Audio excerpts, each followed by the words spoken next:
तो भाई हर बार की तरह ये चैप्टर भी काफी ज्यादा मजेदार होने वाला है, तो वीडियो को एंड तक जरूर देखना। जहाँ पर चैप्टर की स्टार्टिंग होती है, कोई बंदा कहीं पर काफी तेजी से जा रहा होता है और गेट खोलते हुए कहता है चा नायुन। ये लोग होते हैं किम सोहू, सिन जोंगेक और हमारी यो योनहा। आते के साथ वे उसकी हेल्थ के बारे में पूछते हैं और कहते हैं नायुन क्या तुम ठीक हो। नायुन भी हाँ करते हुए कहती है कि मैं एकदम ठीक हूँ, वैसे भी ऐसा तो नहीं है कि मुझे कोई गहरी चोट लगी थी।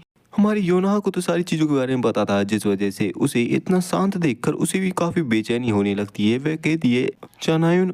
चानायुन भी कहती है वह भाग गया है ना, जिसकी बात को सुनकर योना भी शांत हो जाती है। किम सोहू पूछता है कि आखिरकार तुम किस बारे में बात कर रही हो। तभी हमारी चानायुन कहती है कि यह एक पर्सनल चीज है, तो तुम्हें इसके बारे में जानने की कोई भी जरूरत नहीं है। और इससे भी ज्यादा इम्पोर्टेंट सिन जोंग है किम सोहू, क्या आज तुम्हारे पास टाइम है। सोहू भी कहता है हाँ लेकिन क्यों। जहाँ पर चानायन उनसे ट्रेनिंग के बारे में पूछती है और कहती है कि मेरा शरीर भी अकड़ा हुआ है और मुझे ट्रेनिंग भी करनी है, क्या आप मेरी मदद कर दोगे। जोंगैक भी कहता है कि तुम्हें तो रेस्ट करनी चाहिए ना आज। चानायन भी मना कर देती है और कहती है कि मेरे पास इसके लिए टाइम नहीं है, क्योंकि यहाँ पर कोई ऐसा है जिससे मुझे खत्म करना है। जिससे भाई हम समझ सकते हैं कि चानायन के चेहरे पर दिखने वाली यह शांति एक तूफान से पहले की शांति है, जिस तूफान का काफी खतरनाक असर हमारे हाजिन की जिंदगी में होने वाला है। फिर कहीं दूर एक पार्क में हम इवेंगल, एक छोटी बच्ची और उसकी बिल्ली को देखते हैं जो कि आराम से खेल रहे होते हैं। हाजिन तो उन्हें खेलता हुआ देखकर हैरान हो चुका होता है। वह कहता है बच्चों तुम्हें खाना भी तो खाना है, तो चलो घर वापस।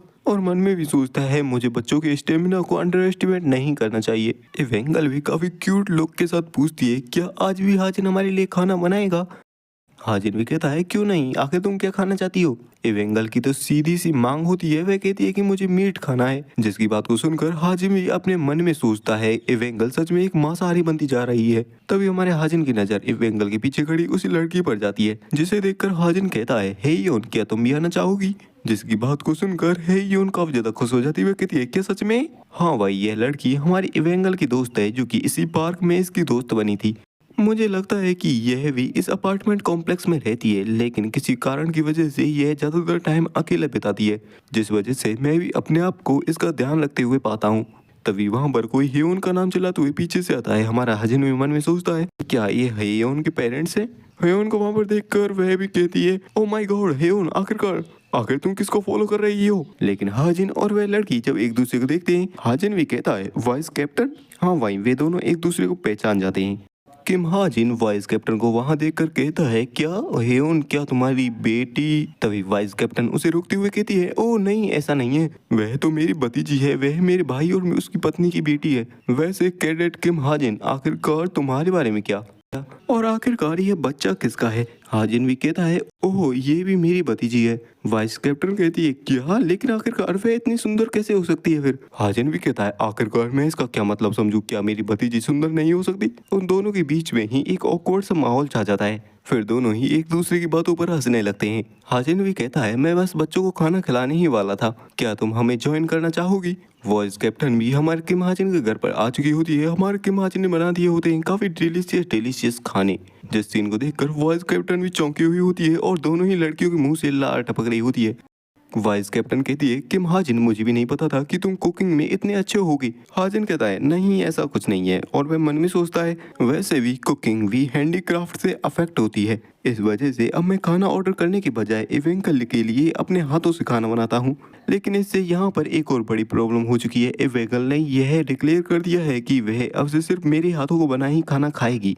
आखिरकार मैं खाना इतना अच्छा जो बनाता हूँ। वाइस कैप्टन को बताते हुए हाजिन कहता है वैसे मैं अब कोई कैडेट तो रहा नहीं हूँ, तो मेरे साथ फॉर्मेलिटीज निभाने की कोई जरूरत नहीं है। वॉइस कैप्टन भी कहती है हाँ मैंने अभी अभी सुना था कि तुमने क्यूब को छोड़ दिया।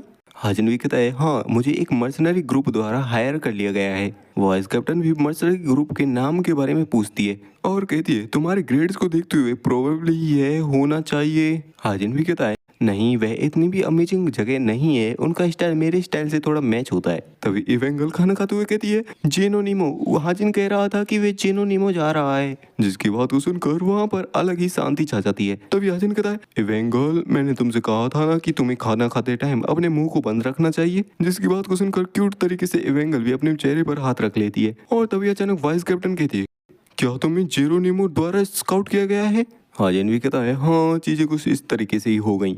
वॉइस कैप्टन कहती है ओह माय गॉड, मुझे तो लगा था कि तुम किसी अच्छी जगह पर रहते होगे। अच्छा तो ऐसा है। वॉइस कैप्टन भी कहती है क्योंकि लड़के भी तुमसे काफी ज्यादा डिसपॉइंट हुए होंगे इस काम को करने पर। हाजिन भी कहता है नहीं ऐसा नहीं है। तभी कि महाजन कहता है वैसे वाइस कैप्टन आप आगे क्या करने के बारे में सोच रही हो। वाइस कैप्टन भी जवाब देती है कि मैं सोचती हूँ कि सारी चीजों को छोड़ दूं और एसोसिएशन को ज्वाइन कर लूं।